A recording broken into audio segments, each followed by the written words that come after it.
So if you're struggling making bass lines on the MPC Live 3, I'm going to show you guys what I do to make it a little bit easier. And shout out to my YouTube community. I asked you guys, questions that you wanted me to answer. This was asked twice, so I just decided to make a video of it. But yeah, let's get into it. All right, so let's say you have a sample. This is the one that I have in here currently. I'll just play it real quick.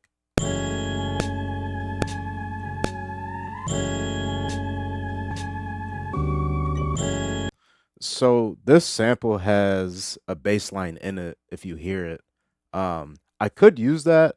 Like in my last video, I actually showed you how you could take a bass from the sample and then make it your own. But let's say that you already have your own bass sample and you want to just layer it on the sample. So first thing that you would want to do, you could go to mixer right here.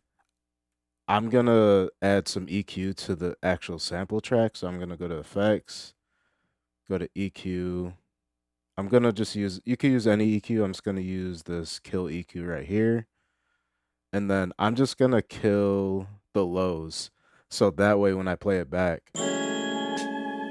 there's no bass playing. But it killed a little bit too much of the low end. So I'm gonna add a little bit back. So right here on this knob, you can either use this one right here or this third Q link. I'll just use this one. This one's a little bit smoother, but I'm just gonna add a little bit of low in it. So if I play it,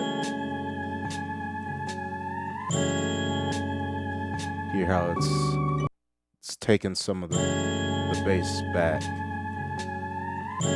And you don't like, the reason I'm doing that because I want to take the original bass out the sample, but I don't want to completely destroy the sample. Not destroy, but like I don't want it to take all the low end out. So I'm gonna do that. That sounds good to me.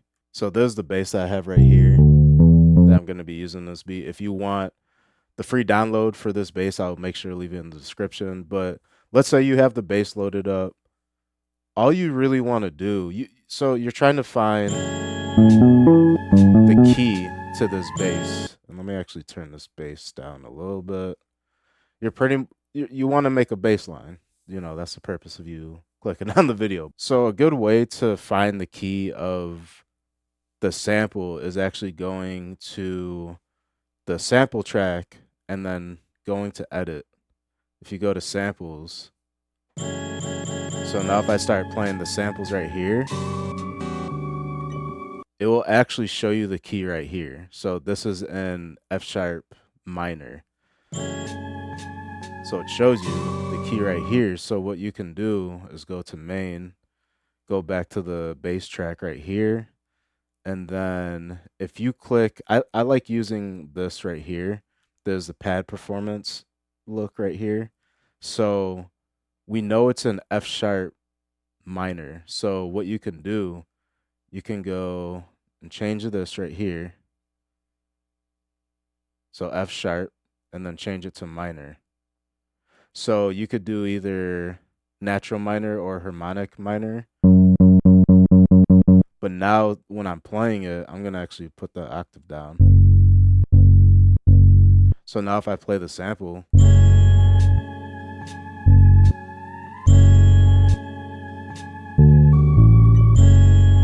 now it's in key of everything. And what I actually like doing too, I'm going to bring it down one more octave. And then this way I can go even lower in notes and everything.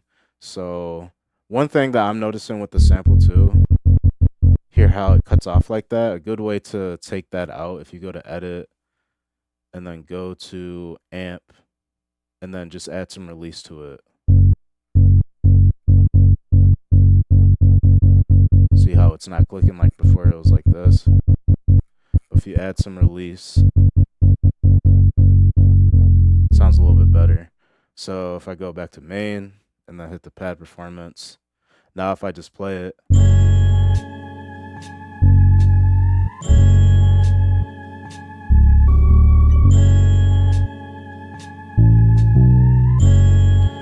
from right here, you can make your own bass lines. So,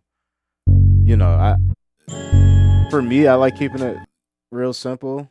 I don't have any drums with this beat right now. I just wanted to like really show you the bass. But what I would do, I would add some drums to it and just really wherever the kick hit, I would probably layer it with the bass. But again, like you can kind of mess around with it.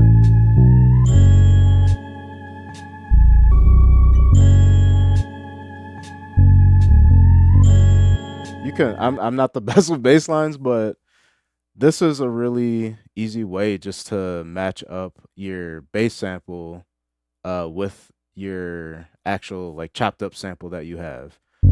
That way, like you can just stick to this root note, and the main thing is sticking to this root note. Like this should really be hitting on the downbeat.